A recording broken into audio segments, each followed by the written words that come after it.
What happens when the queen of funk, a woman whose voice has defined an entire genre of music, who has been belting out hits since before most of the audience was born, sits down for what should be a celebration of her legendary career, only to have her struggles and her authenticity questioned by a host who seems determined to tear down everything she's built?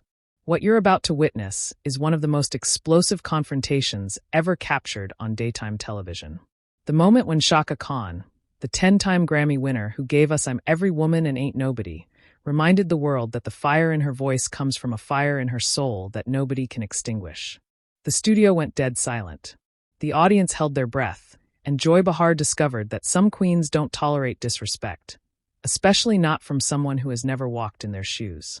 Before we dive into this incredible story, make sure to subscribe and drop your thoughts in the comments because trust me, you're going to want to talk about this one. The morning had started with genuine excitement at the View Studios.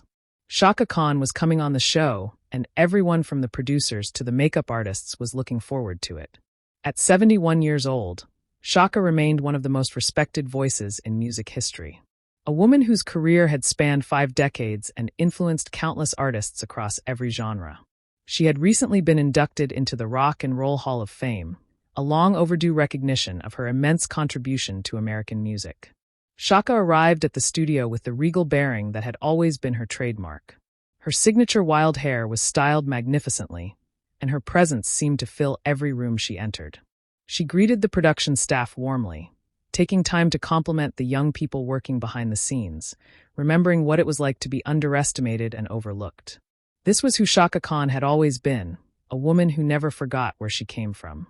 In the green room, her team reviewed the standard talking points about her recent induction, her new music, her continued touring. Chaka listened with half an ear, more interested in the energy of the place than the logistics of the interview. She had been doing this for 50 years. She knew how to handle a talk show. What nobody anticipated was that Joy Behar had arrived at the studio that morning with an agenda that had nothing to do with celebrating a legend. The studio lights were warm as Chaka took her seat at the famous table. She greeted each host with genuine warmth, her famous smile lighting up the space. The audience gave her a standing ovation that lasted nearly 2 minutes, and she accepted it with the gracious humility of someone who had learned that fame was a gift, not a right. Whoopi Goldberg opened the segment with obvious reverence. Our next guest is a true living legend. 10 Grammy Awards, countless hits that have become part of the American songbook, and a voice that has inspired generations of artists. Please welcome the incomparable Chaka Khan. The applause continued as Chaka settled into her chair with practiced elegance. Thank you so much, babies. What a beautiful welcome. I feel the love in this room, and I appreciate every single one of you. Sarah Haynes asked about the Rock and Roll Hall of Fame induction, and Chaka spoke movingly about what it meant to finally receive that recognition after decades of being overlooked. She talked about the artists who had influenced her, about the long road from Chicago's South Side to the heights of musical achievement, about her gratitude for a career that had allowed her to touch so many lives. You know, when I started singing with Rufus back in the 70s, nobody told us we were making history, Chaka said, her voice carrying that distinctive warmth that had made her famous. We were just some kids from Chicago trying to make music that felt real, that came from our souls. We didn't have the internet telling us what was popular.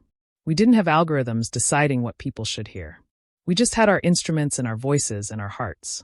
And now, 50 years later, to be recognized alongside the artists I grew up admiring, artists who changed my life with their music. It's overwhelming. It really is. The audience was captivated. This was the Chaka Khan they had come to see. Humble despite her monumental achievements, grateful despite the struggles she had endured, still burning with the same passion that had defined her entire remarkable career. For a few minutes, everything felt exactly as it should, like a proper celebration of a true legend. Then Joy Behar leaned forward with that familiar edge in her voice, and the atmosphere in the studio shifted dramatically. So Chaka, Joy began, her tone carrying an unmistakable sharpness that made the other hosts exchange nervous glances. You talk about making history and being recognized. But let's be honest here. Your career hasn't exactly been a smooth ride, has it?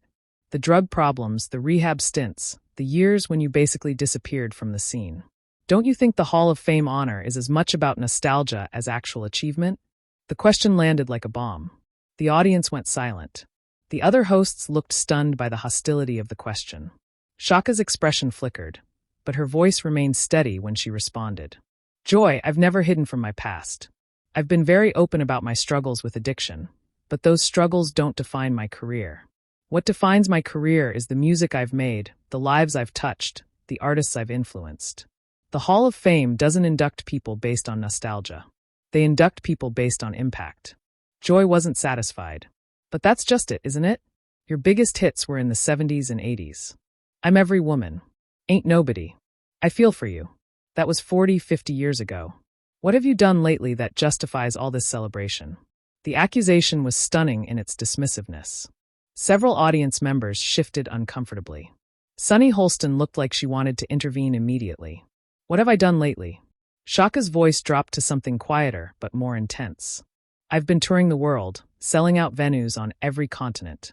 I've been recording new music that connects with audiences across generations. I've been mentoring young artists who want to learn from someone who's actually done it. And I've been staying alive. Joy, staying sober, staying relevant. At 71 years old, that's an achievement in itself in this industry. Joy pressed on with what seemed like deliberate cruelty. But let's talk about I'm Every Woman for a moment. That song became even more famous when Whitney Houston covered it. Some people might say that Whitney's version is the one that really matters, that she took your song and made it better. How does that feel to be overshadowed by someone who came after you? The mention of Whitney Houston seemed to strike something deep. Chaka's eyes flashed with an emotion that the audience couldn't quite read. Whitney Houston was my sister, Chaka said, her voice carrying a weight of emotion. I loved her. I still love her. And yes, her version of that song was beautiful. But let me tell you something about that song, Joy. I recorded I'm Every Woman in 1978. It was an anthem for women at a time when women needed anthems. Whitney's version came 15 years later, and it introduced the song to a new generation. That's not being overshadowed. That's called having a legacy. She leaned forward, her intensity filling the space. And for the record, before she passed, Whitney always credited me. She always acknowledged where that song came from. She never tried to erase me. That's what real artists do. They honor each other. They lift each other up. Maybe that's something you don't understand, because you've never created anything that lasted. The counterattack was sharp and landed with precision. Joy's face re-eased, but she wasn't backing down. I'm just asking the questions that some people might be thinking. You've had a lot of drama in your life. The marriages, the feuds, the years when the drugs were clearly affecting your performances. Don't you ever look back and wish you had done things differently? Chaka sat very still for a moment, and when she spoke, her voice carried the weight of 5 decades of living, struggling, and surviving. Drama? You want to talk about drama, Joy? Let me tell you about drama. Drama is growing up black and female in America in the 60s. Drama is fighting your way into an industry that didn't want you, that didn't believe a dark-skinned girl from Chicago could be a star. Drama is being told your voice was too powerful, too raw, too much for mainstream audiences. Her voice was rising now, but it wasn't anger. It was something deeper, something that had been refined through decades of experience. Drama is watching friends die from the same disease that was killing you and finding the strength to get clean anyway. Drama is losing people you love and still having to get on stage and sing about joy and love and survival. That's my drama, Joy. And I've lived every moment of it out loud without apology, without hiding behind false images. The studio had gone completely silent. The audience was witnessing something they hadn't expected. A woman laying bare her soul in response to attacks that deserved nothing but contempt. You asked if I wish I had done things differently. Let me tell you something. Every mistake I've made, every fall I've taken, every moment I've been down, it all went into the music. It all went into the voice you hear on those records. You don't get the power in my voice without the pain that shaped it. You don't get the joy without knowing the sorrow. That's what makes real music joy, not perfection. Authenticity. Joy tried to regain control of the conversation. I understand that. But surely you can see how your struggles have affected your reputation. There are people who remember the difficult performances, the erratic behavior, the years when you seem to be struggling publicly. Don't you think that's overshadowed your achievements? Chaka's laugh was short and carried decades of experience dealing with people who tried to diminish her. Overshadowed my achievements. Baby, I have 10 Grammy Awards. 10. I've sold millions of records around the world. I've influenced artists from Beyoncé to Adele to Mary J. Blige. Every female R&B singer working today owes something to what I did in the 70s and 80s. That's not overshadowed by anything. That's a legacy that will outlive both of us. She stood up, and the movement commanded immediate attention. Despite her 71 years, there was something powerful about her presence, something that filled the entire studio. You want to know what I think this is really about, Joy? I think you don't understand artists. I think you don't understand what it takes to bare your soul for strangers night after night, year after year, decade after decade. I think you look at someone like me and you see the struggles, the imperfections, the human being behind the legend, and that makes you uncomfortable. Her voice rose with a passion that reminded everyone exactly why she had been called the Queen of Funk. Because here's the truth about my life. Yes, I struggled with addiction. I went to rehab. I did the work. I got clean. Yes, I've had failed relationships. I've had my heart broken. I've made mistakes in love. Yes, I've had feuds with people in this industry. I've stood up for myself when others wanted me to be quiet and grateful. But through all of it, I kept singing. I kept creating. I kept showing up. She pointed at Joy, her fingers steady and accusing. What have you done through your struggles, Joy? You sit at this table every day, and you pass judgment on people who actually do things. You comment on lives you've never lived, on art you've never created, on struggles you've never faced. And when someone like me sits across from you, someone who has actually lived a full, complicated, messy, beautiful life, all you can do is try to tear them down. The accusation landed with devastating accuracy. Joy opened her mouth to respond, but Chaka wasn't finished. Let me tell you something about being every woman. That song wasn't just a title. It was a statement. I am every woman because I've been through everything. I've been poor and I've been rich. I've been celebrated and I've been forgotten. I've been addicted and I've been sober. I've been loved and I've been alone. And through all of it, I've never stopped being exactly who I am. She turned to address the audience directly, and her voice softened to something more intimate. To every woman watching this who has ever been made to feel ashamed of her struggles, who has ever been told that her past disqualifies her from being celebrated, who has ever been reduced to her worst moments by people who don't understand what she's overcome. I want you to know something. Your struggles are not your shame. They are your strength. Every fall you've taken has taught you how to rise. Every heartbreak has deepened your capacity to love. Every mistake has given you wisdom that perfection could never provide. She looked back at Joy, and her expression carried something that might have been compassion mixed with disappointment. I've been singing for 50 years, Joy. I've been told I was too much and not enough. I've been praised and criticized and written off and rediscovered more times than I can count. And through all of it, I've learned one thing. The people who try to diminish you are almost always running from something in themselves. They need you to be less than you are so they can feel better about who they're not.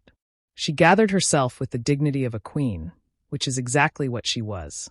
I came here today to celebrate being inducted into the Rock and Roll Hall of Fame. Instead, I've spent 15 minutes defending my entire existence to someone who seems to think that having lived a full life is something to be ashamed of. Well, I'm not ashamed. I'm proud. Proud of every song I've sung, every stage I've stood on, every tear I've shed, and every moment I've survived. She straightened her outfit with deliberate grace. You know what the difference is between you and me, Joy? When I leave this studio, I'm going to get on a stage tonight and sing for thousands of people who love me. People who have grown up with my music, who have fallen in love to my songs, who have cried and laughed and healed with my voice in their ears. That's my legacy. That's what I've built with my messy, complicated, beautiful life. Her voice dropped to something quieter, but somehow more powerful. What will you leave behind, Joy? What will people remember about you when you're gone? The jokes at other people's expense, the gotcha questions designed to humiliate.